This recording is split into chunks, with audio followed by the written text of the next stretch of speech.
అందరికీ నమస్తే అండి. శ్రీదేవి సిరిలోకి స్వాగతం, సుస్వాగతం. నా వీడియోస్ ఆదరిస్తున్న ప్రతి ఒక్కరికి హృదయపూర్వక ధన్యవాదాలు.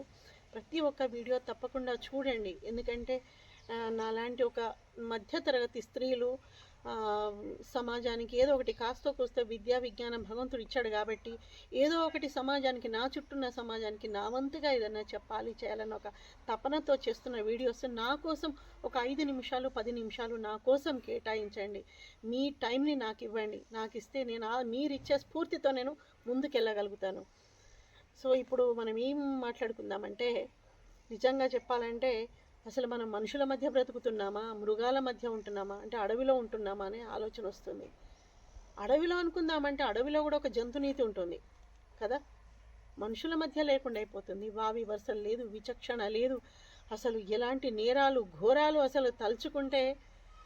ఆ మధ్య కొన్ని నెలల కిందట ఆగస్టులో కలకత్తా డాక్టర్ అమ్మాయి కేసు ఎంత దారుణమైన హత్య అంటే, చివరికి నాకేమనిపించిందంటే యాజ్ ఏ లాయర్గా అనిపించింది నాకు. అంటే నేను రాజ్యాంగాన్ని నేనేమి శాసించేంత గొప్పదాన్ని కాదు.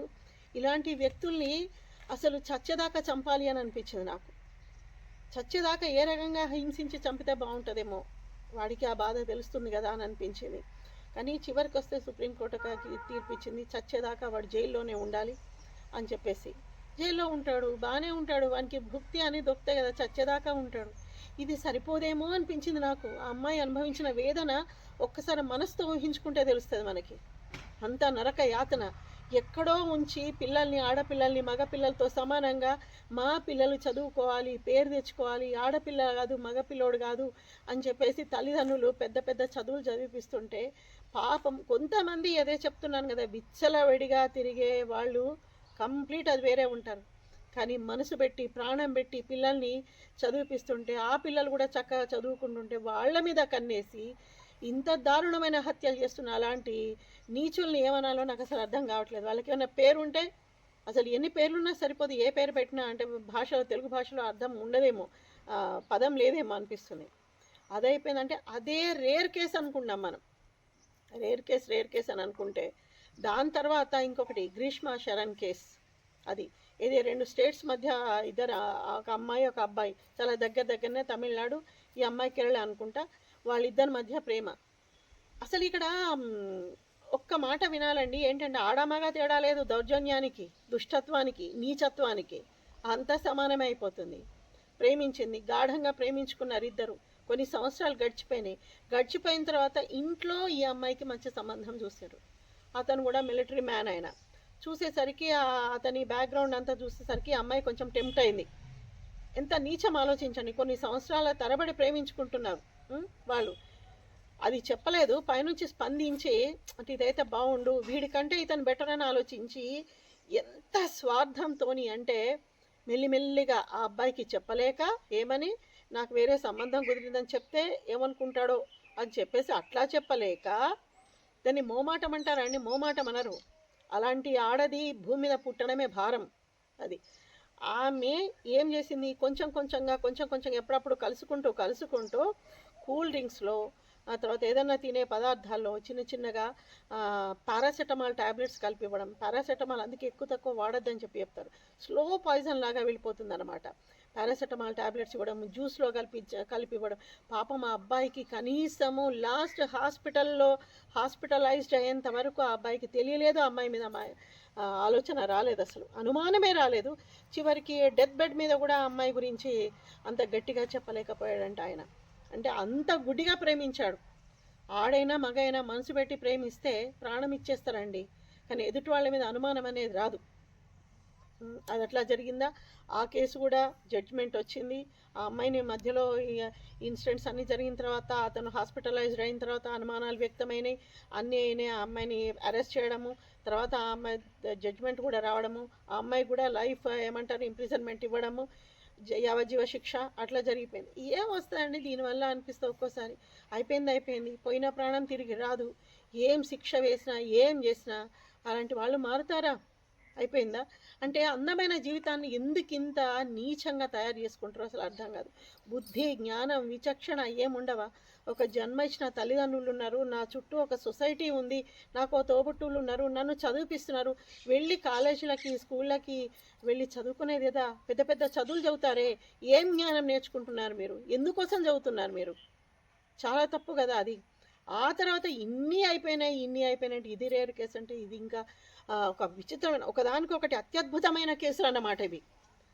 అదైతే ఇంకా రేరెస్ట్ ఆఫ్ రేర్ కేసు. ఇంకా నాకు తెలిసి సృష్టి ఉన్నంత వరకు మళ్ళీ ఇంకా అలాంటి కేసు మళ్ళీ అవుతుందో లేదో, ఇలాంటి హత్య జరుగుతుందో లేదో కూడా డౌటే.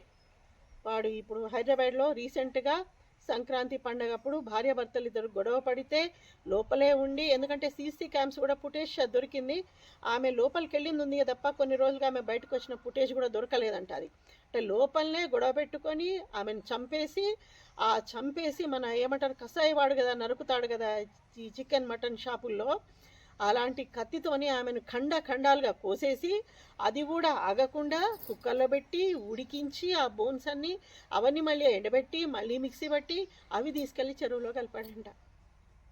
అసలు ఎక్కడి నుండి బాధ అవుతుందండి? ఎక్కడుంటున్నాం మనది ఒక జాతేనా?